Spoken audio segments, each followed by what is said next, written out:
Welcome to Section 1 of Cellular Biology. In this section, we'll be discussing the cell cycle. Let's get started.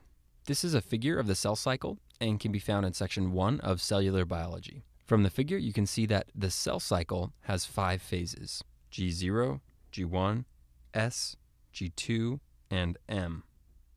From your text, you can see that the G0 phase is a non-dividing resting state. The G1 phase is the first growth phase, and in this phase, the cell synthesizes carbohydrates, proteins, lipids, and RNA. The S phase is when DNA is synthesized, so S for synthesis. The G2 phase is the second growth phase, and in this phase, ATP is synthesized. Finally, mitosis is the phase in which the cell divides. From the figure, you can see that interphase includes G0, G1, S, and G2, but does not include mitosis. Mitosis is further divided into 4 phases. Some students remember these with the mnemonic PMAT: prophase, metaphase, anaphase, and telophase.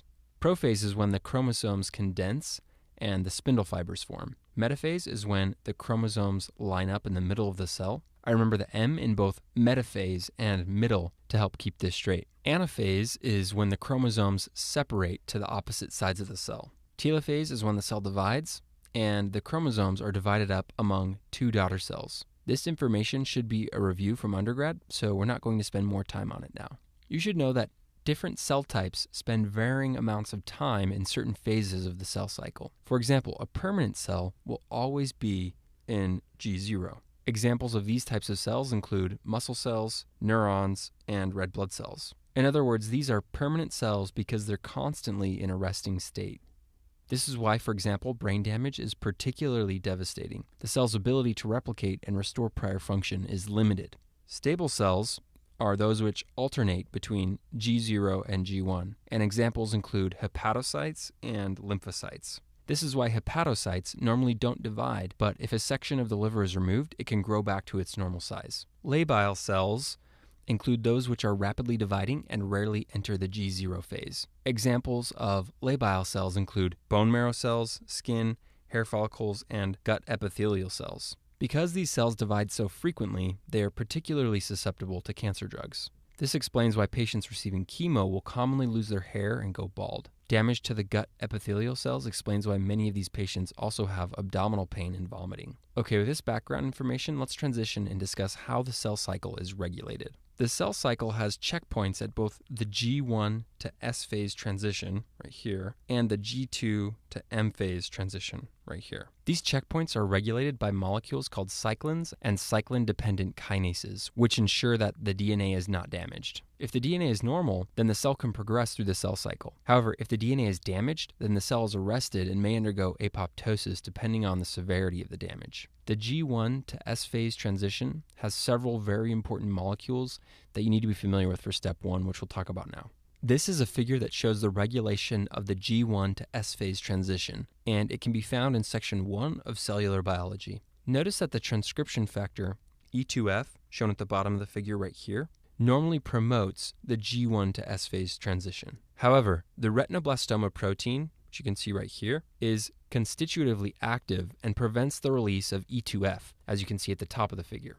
In order for the cell to progress through the G1 to S phase transition, the cyclin CDK complex, which you can see right here, must phosphorylate RB. Notice that right here, RB is phosphorylated, which you can see is represented by these little P's attached to the molecule. Phosphorylation of RB renders it inactive, so inactive. This causes E2F to be released, which you can see right here, and this allows the cell to progress through the cell cycle.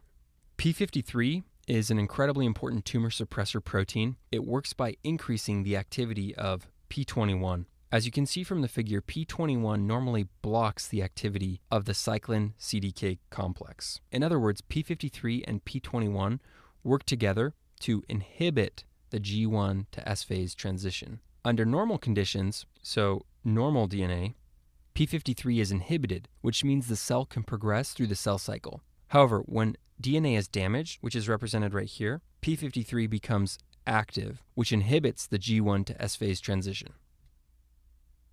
Finally, notice that there are 3 stars in this image, and each correspond to a disorder shown at the bottom right side of the figure, right here.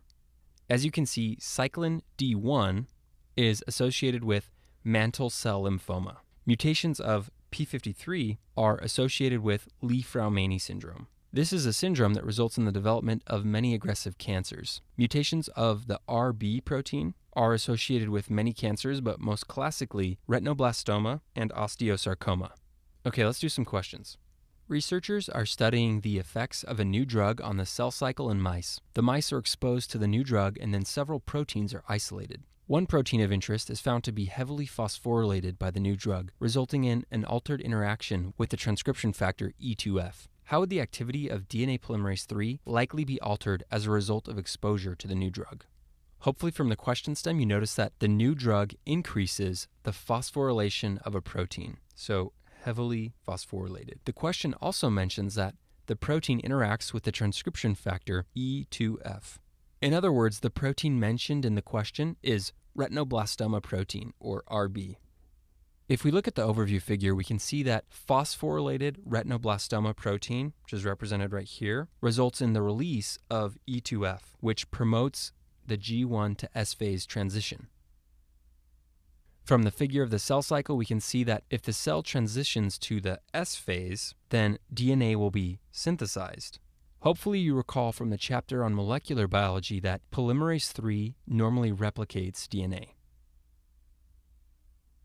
This is a figure of DNA replication which can be found in section 1 of molecular biology. Notice that DNA polymerase III is shown replicating the DNA. So in answer to the question, the drug caused the cell to proceed to the S phase of the cell cycle, so the activity of DNA polymerase III would likely be increased.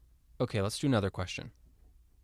A 12-year-old girl presents to the office for a follow-up visit. She has a history of xeroderma pigmentosum and requires frequent visits to screen for skin cancer. How will the activity of P53 likely be altered in this patient? Recall from the chapter on molecular biology that xeroderma pigmentosum is a genetic defect in DNA repair, specifically nucleotide excision repair. In other words, patients with xeroderma pigmentosum should have a higher concentration of damaged DNA compared to a healthy individual. If we look at the overview figure, we can see that damaged DNA normally upregulates P53. So, to answer the question, the activity of P53 would likely be increased. This would inhibit the G1 to S phase transition, so the cell could attempt to repair the damaged DNA.